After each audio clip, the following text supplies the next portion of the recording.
Hello and welcome. Today I am inviting you to step into the virtual replica of the famous Marquee Club in London, a place where music legends such as the Rolling Stones, The Who, the Yardbirds, David Bowie, Elton John, Pink Floyd and Jimi Hendrix all graced the Marquee stage. In fact, it was the location of the first live performance by the Rolling Stones on the 12th of July 1962. So join me now as we unlock the virtual doors to the Marquee Club and chat to Geoff, the creator of this digital recreation, who not only breathed life into this virtual venue but also has a personal connection to its past, which we shall be revealing during the interview.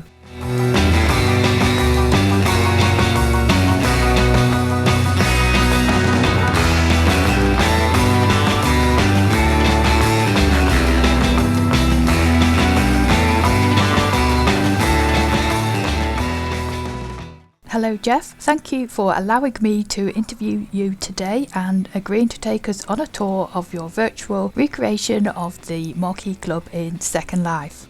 It's my pleasure, Rosie. It's great to have you here, and thank you for doing this, and welcome to the Marquee. Thank you, it's a pleasure.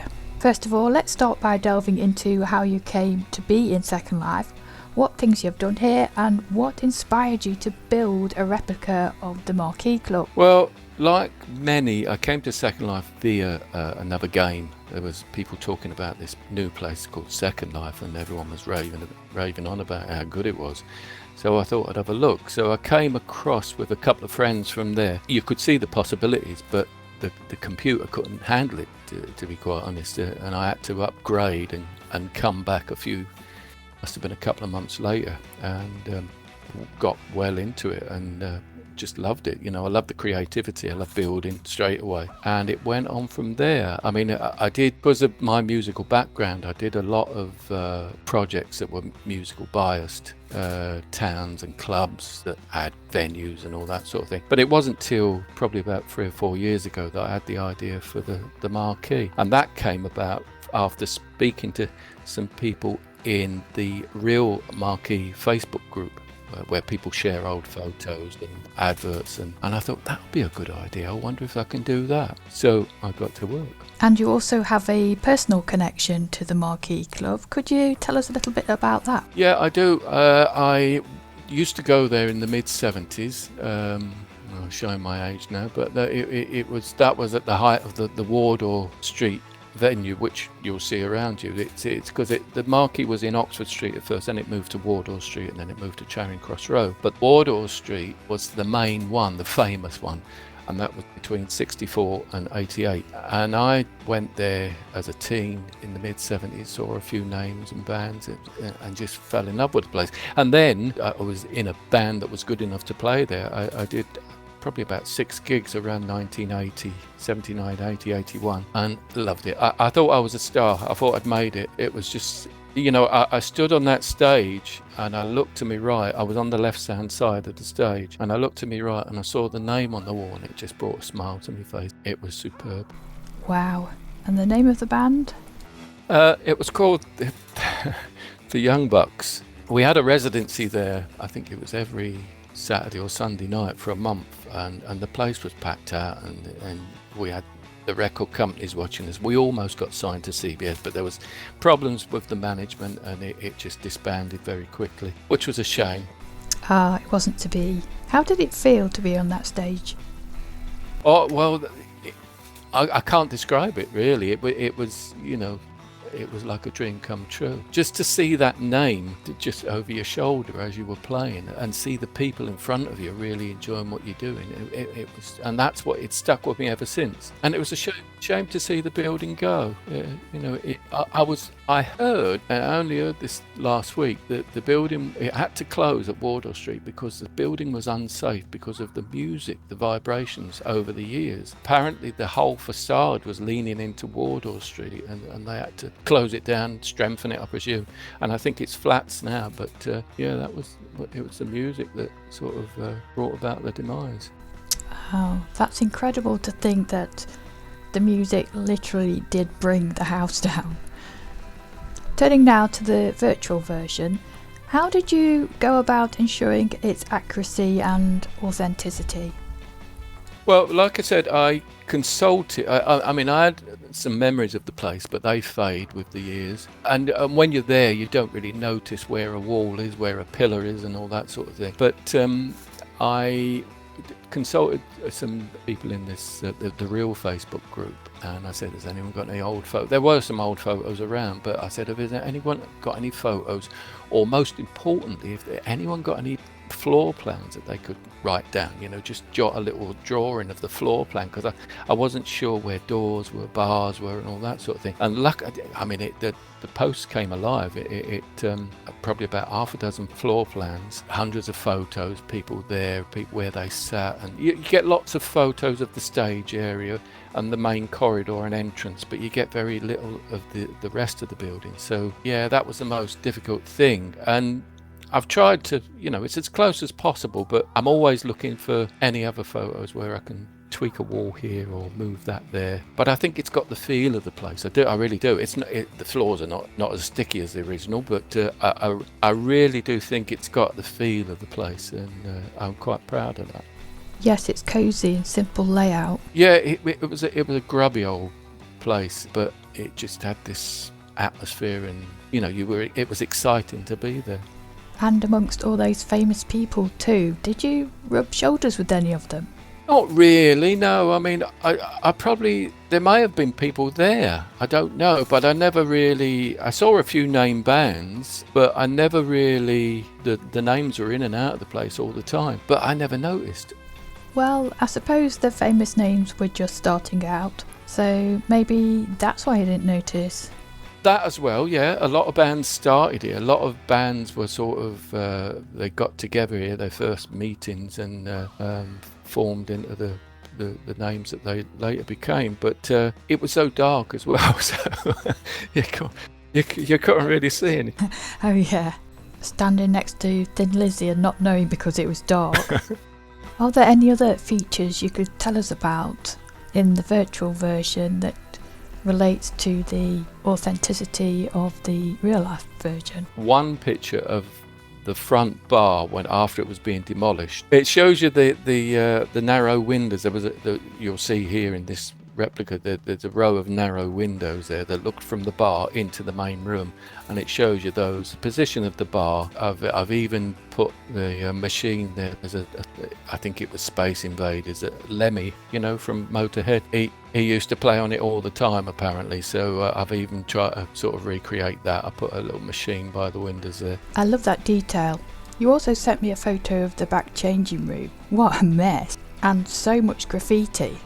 The back changing room, it's impossible to get all the graffiti exactly as it was, but I've done a reasonable attempt there, I think, and it's got the feel of it. One of the main things I really enjoyed was doing the arch at the front doors. I thought, shall I try this? I attempted. I thought, I'll never get that front door and arch, because that's the first thing people see, and I want to get that right. Gobsmacked at how it came out. I was really, really pleased. This version is based on the 70s and into early 80s version. It's my version of the Marquee, and I've gone round with a paintbrush and done a spruce up. I like how you've added your own personal touches, like, for example, the graffiti on the walls, as if it's been done by the Second Life residents who come here regularly. Well, yeah, just to make people feel at home, really, just to have a bit of a giggle, really. There's one, Sue, mine's a double, she likes her drink, so I thought but yeah, it's just a bit of fun, and just to make people feel part of the place, really. And I do like the nice vibe. Yes, and there's the history and your real life connection to it as well. Yeah, that was an original thing. What I wanted, it was more of a musical history venue than an out-and-out club. It just combined the two, really, and it's nice to, a lot of us are of the same age, and we all relive the past and just listen to good old songs and share a good laugh, So it's a good room to be in, and a good friendly room to be in. Going back to the Young Bucks, I don't know whether you can see behind me. I put a poster on the wall there of an album cover we did, and turned it into a poster.